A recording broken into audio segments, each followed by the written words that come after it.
Alright, so I want to speak on the fact that like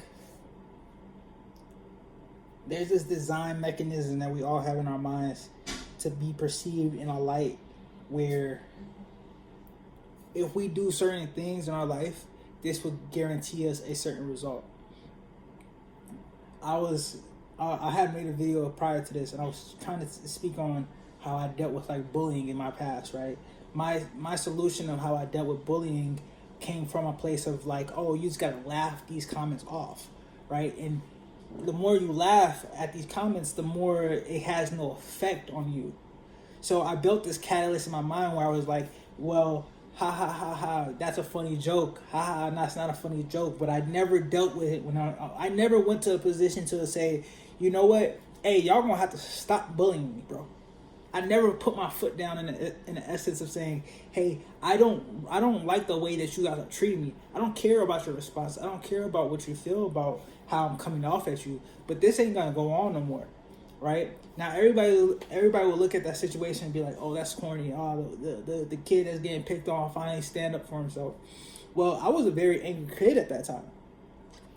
But what I'm trying to speak on is that there's these narratives that we tell ourselves every single day where we find ourselves in those same predicaments, not doing the same things. So for instance, it would be a situation where it would be someone would say a sly comment, right? It would be something like, oh, how's your small business going, right? At first, I used to think to myself, like, why are people like, how's your small business going?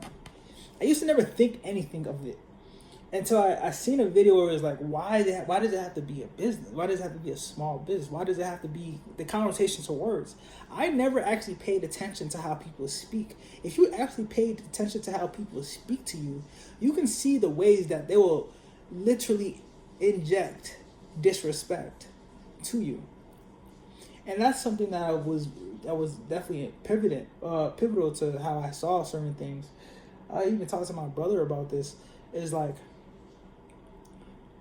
I can definitely see where certain words and certain vocabulary would come from and where it stemmed from. But people will do this day in and day out. People don't know that they're doing this. And I wonder what like the thought process is within that person to be like, how do you not recognize that you are belittling me? How do you not recognize that you're trying to put me at a lower pedestal and you want me to react in a certain way or respond like this because this is how you should respond. This is how you should react. And I found that a lot of times, even in my own relationships, is a lot of people will try it. You know, people will say certain things to you to see if like they can get away with it. And it never came to light to me until now, where I'm like, well, that was a conditioning to myself. It wasn't that I didn't care that she like I didn't was never mindful with the games that people played with me. I was never in the sense of like, like I would always be like, well, shit. It don't affect me.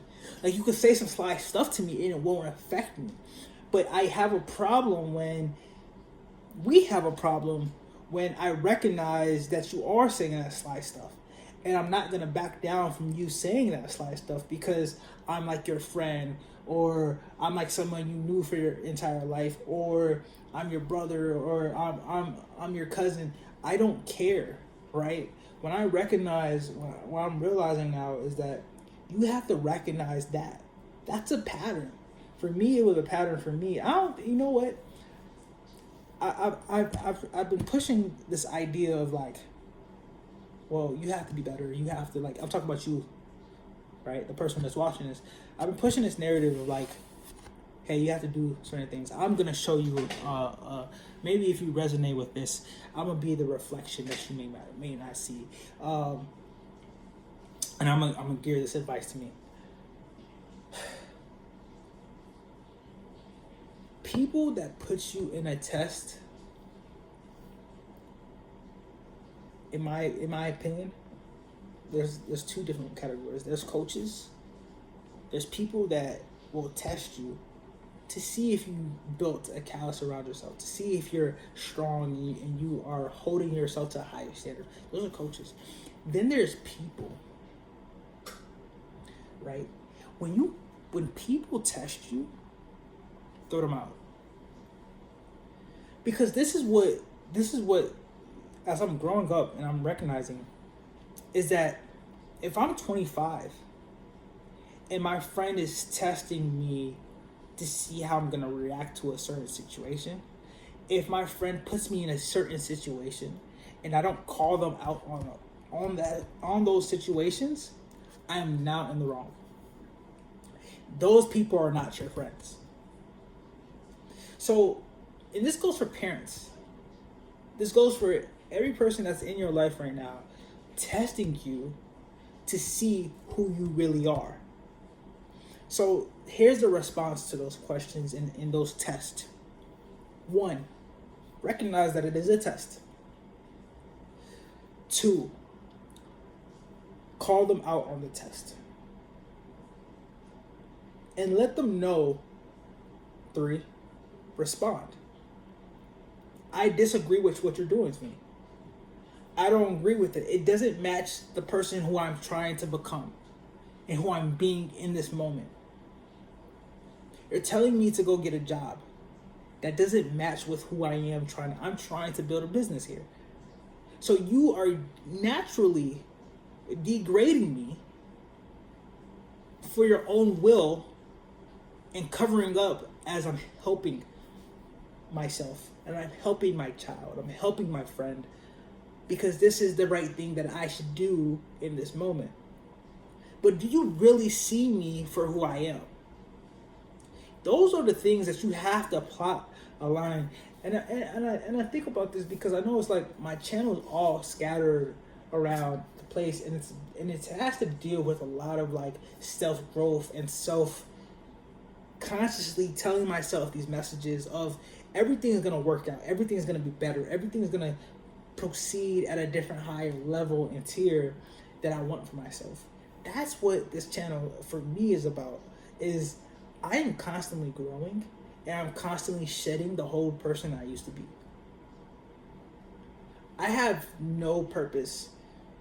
I just like posting my thought process, and I like posting the fact that I am growing every single day, video by video, day by day, to get me to the place that I want to be. So when I ask these, when you question this stuff, question, am I getting tested by the people that I love? And mind you, you don't have to be tested by the people you love. It can be a random person that will come to you and test you. Recognize the test, call them out on the test, respond to the test, and turn your back on the test. That's how you deal with those moments. It's because whether you're in business, it's the same 4 steps. People may get you into a position to sign something that you don't want to sign. People may bully you into situations that you don't agree with. You know, I always thought to myself, I'm like, why can I never be peer pressure into certain things? I've actually never been peer pressured into certain things. Actually, I won't say never, right? I think we all have, like, I had an experience where I got peer pressure. I remember to myself, I would never get peer pressured again. I was like my first time smoking weed, right? I'm not gonna hide that. I don't smoke weed. I don't smoke. It doesn't do anything to me. It never has, right? From that day on, I said nobody's gonna pressure me into doing anything. So you can try your hardest. I went all 4 years not being peer pressured. So that's the test. That's all I really had to say and how it had to come off. But yeah.